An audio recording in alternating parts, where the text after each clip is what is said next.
오늘 2월 27일입니다. 2월이 벌써 다 갔습니다. 오늘 새벽 예배 나오신 우리 성도님들을 환영합니다. 축복합니다. 우리 공동기도 제목으로 기도하는 시간 갖도록 하겠습니다. 기도하시겠습니다. 홍소가 집사의 암을 치료해 주십시오. 배옥전 집사의 뇌졸중을 치료해 주십시오. 언어가 회복되고 오른쪽 팔다리에 힘이 생겨나도록 해 주십시오. 과간나 집사의 허리를 치료해 주십시오. 권하 집사가 다시 걷도록 해 주십시오. 최흥승 형제의 어머니의 암을 치료해 주십시오. 오기선 어린이가 회복이 잘 되게 해 주십시오. 강봉 장로의 임파선 암을 치료해 주십시오. 김경수 집사의 당뇨를 치료해 주십시오. 우한 폐렴으로부터 우리를 지켜주십시오. 예수님의 이름으로 기도합니다. 아멘. 오늘 본문의 말씀은 마태복음 18장 10절에서 20절까지 말씀입니다. 어제 말씀과 이어지는 말씀입니다.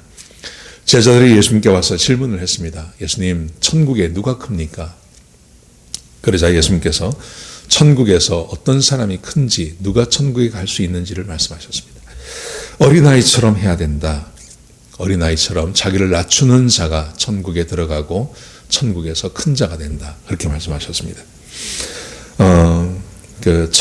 그래서 천국에서 큰 자가 되는 사람들은 그런 사람인데 주의할 것이 있는데 그게 바로 어린아이 같은 그런 소자를 실족시키지 말아야 된다. 이렇게 말씀하세요. 실족해 하는 자는 화가 있을 거다. 그렇게 말씀하셨습니다. 자, 오늘 본문의 말씀 같이 한번 보시죠. 그러면서 그 실족에 대해서 계속 말씀하시는 것입니다. 믿음이 순수한 사람, 올바른 믿음을 가지고 살아가야 되는데 그 사람을 실족시키는 것에 대해서 그 문제가 얼마나 큰 문제인지를 예수님께서 계속해서 말씀하고 계십니다. 자, 보십시오. 10절에 보시면요. 이렇게 말씀하십니다. 10절에 삼가 이 작은 자 중에 하나도 업신여기지 말라. 너희에게 말하노니 그들의 천사들이 하늘에서 하늘에 계신 내 아버지의 얼굴을 항상 배옵느니라. 이제 막 믿음을 갖기 시작하고 진짜 어린아이도 있고 이제 막 믿음을 갖기 시작하고 믿음 안에서 막 자라나려고 하는 사람들, 구원받은 하나님 백성이죠. 근데 그 사람에 대해서 뭐라고 말씀하시냐면 업신여기지 마라. 그러면서 그들의 천사가 있다 그래요.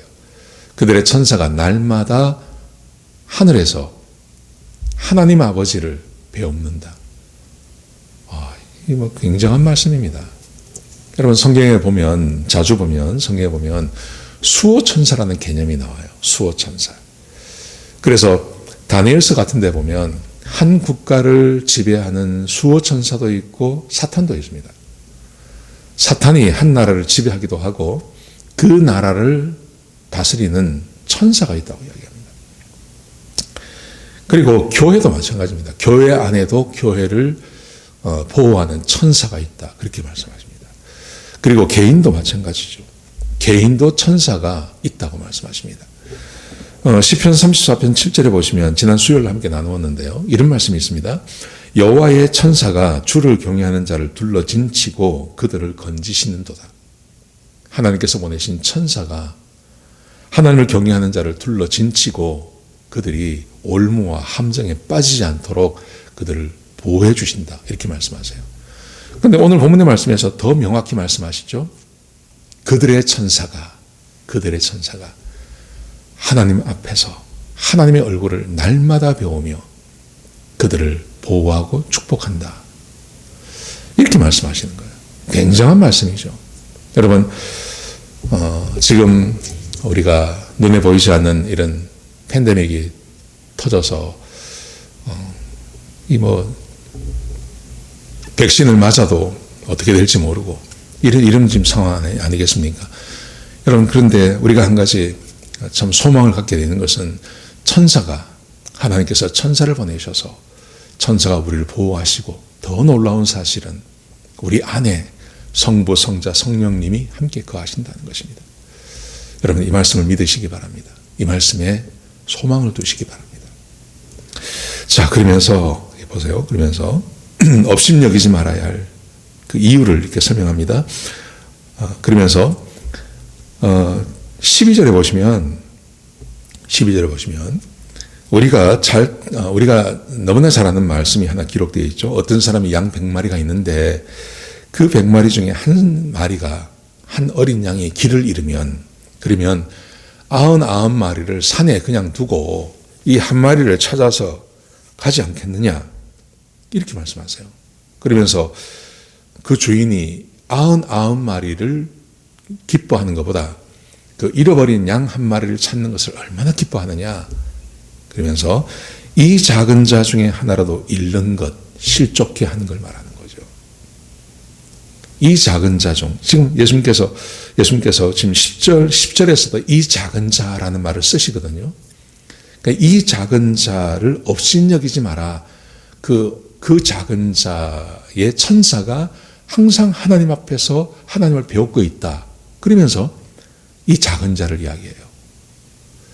그러니까 우리는 지금까지 이 잃어버린 양 한 마리에 대해서 이야기할 때 항상 어떻게 생각했냐 하면 예수 믿지 않는 사람, 그러니까 하나님의 백성으로 구원받아야 하는데 예수 믿지 못한 사람, 예수 믿지 않는 사람을 우리는 늘 생각했습니다. 저는 그게 뭐 틀리지 않다고 생각합니다.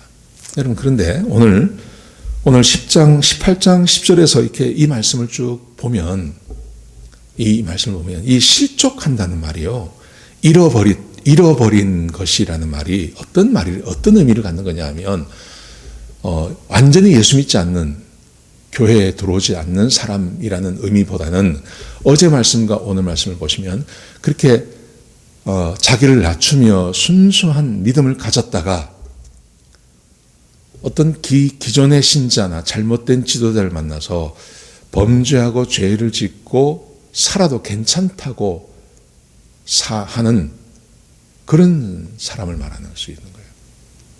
범죄하고 죄를 짓고 뭐 마음껏 살아도 상관이 없다. 왜냐하면 하나님께서 우리의 죄를 다 사하셨기 때문에. 이런 잘못된 믿음. 어제 마태복음에서 말씀하지 않습니까? 예수님께서 바리새인들에게 화 있을지로다. 너희가 한 교인 한 사람을 얻기 위해서 산과 바다를 다니다가 한 사람을 얻으면 너희보다 배나 더 마귀의 자식을 만들어 놓는다. 이렇게 말하거든요. 그러니까 하나님의 진리의 말씀이 아닌 잘못된 가르침을 가르쳐서 하나님의 백성으로 살지 못하게 만들고 하나님의 백성이 아닌 죄를 짓고 범죄하는 그런 사람으로 만들어버리는, 죄지도 괜찮아, 범죄도 괜찮아, 얼마나 많은 이런 말을 합니까? 그것에 대한 교훈, 잃어버린 양 한 마리를 가요. 그런 의미가 더 강하다는 거죠. 오늘 본문의 말씀을 보시면. 왜냐하면 그 다음 말씀 보십시오. 그 다음 말씀을 보시면 이렇게 되어 있습니다. 이어지는 말씀이 이 말입니다. 내 형제가 죄를 범하거든 가서 너와 그 사람과만 상대하여 권고하라. 만일 들으면 내가 내 형제를 얻은 것이요, 만일 듣지 않거든 한두 사람을 데리고 가서 두세 증인의 입으로 말마다 확증하게 하라. 만일 그의 말도 듣지 아니하거든 교회의 말하고 교회의 말도 듣지 아니하거든 이방인과 세리같이 여기라. 지금 예수님께서 이렇게 말씀하시고 계시거든요. 잃어버린 양 한 마리에 대해서 이야기하시면서 이 소자를 업신여기지 말라, 실족시키지 말라라는 말과 함께 앞뒤의 말씀이 그거 아닙니까? 그리고 이어지는 말씀이 만약 형제가 범죄하면 가서 권면하고, 그래도 듣지 않으면 두세 사람이 함께 가서 권면해주고, 그래도 듣지 않으면 교회에 이야기하고, 교회의 말도 듣지 않으면 이방인과 세리처럼 여겨라. 죄에 대해서 이야기하는 거예요. 하나님의 백성으로서 가야 할 길이 있는데, 하나님 백성의 삶이 있는데, 순수하게 하나님의 말씀을 받아들이고 어린아이처럼 자기를 낮추고 그렇게 받아들여야 되는데, 바리새인과 사두개인처럼요, 잘못된 가르침 안에서 자기가 하나님의 말씀을 판단하는 자리에 서서 하나님 말씀을 받아들이지도 않고 죄 가운데 여전히 살아가는 그 삶에 대해서 말씀하고 계신 것입니다. 그러면서 이렇게 말씀하세요. 18절에 보시면요, 무엇이든지 너희가 땅에서 매면 하늘에서도 매일 것이요, 무엇이든지 너희가 땅에서 풀면 하늘에서 풀리리라. 예수님께서 이 말씀을 베드로에게 주시지 않았습니까? 여러분, 베드로에게 주셨던 이 말씀이 오늘 본문에 그대로 하시거든요. 그러니까 이것은 교환권이 아니라는 거예요. 제가 그때도 말씀드리지 않았습니까? 베드로를 예수님께서 말씀하시면서 내가 너 위에 교회를 세우겠다 말씀하시고 지금 이 말씀 똑같이 하셨거든요. 이건 베드로에게 준 게 아니라 교회에 준 거예요. 모든 그리스도인들에게 주신 말씀이에요. 그러면서 말씀하십니다. 무엇이든지 너희가 풀면 하늘에서 풀리고 너희가 하늘에서 매면 하늘에서 매일 것이다.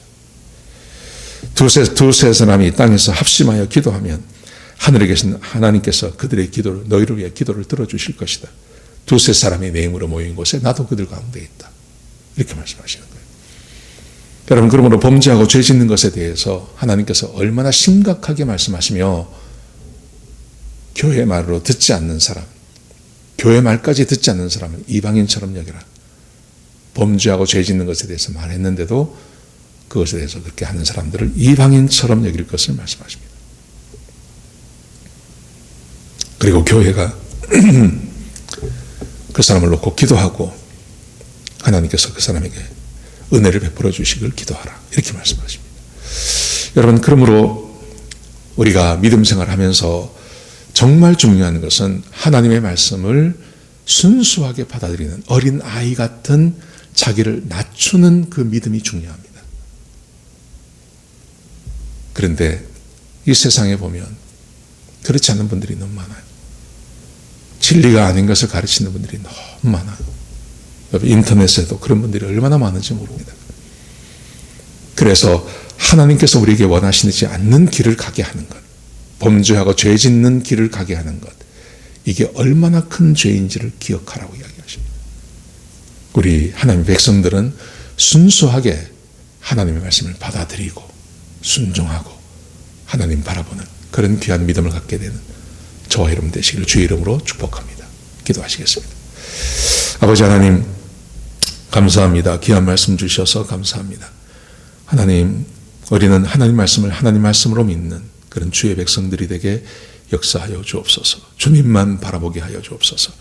하나님께서 말씀하시면 아멘으로 화답하는 주의 말씀을 받아들이는 그런 귀한 주의 백성들이 되게 역사하여 주옵소서. 주님 감사합니다. 예수님의 귀하신 이름으로 간절히 기도드렸습니다. 아멘.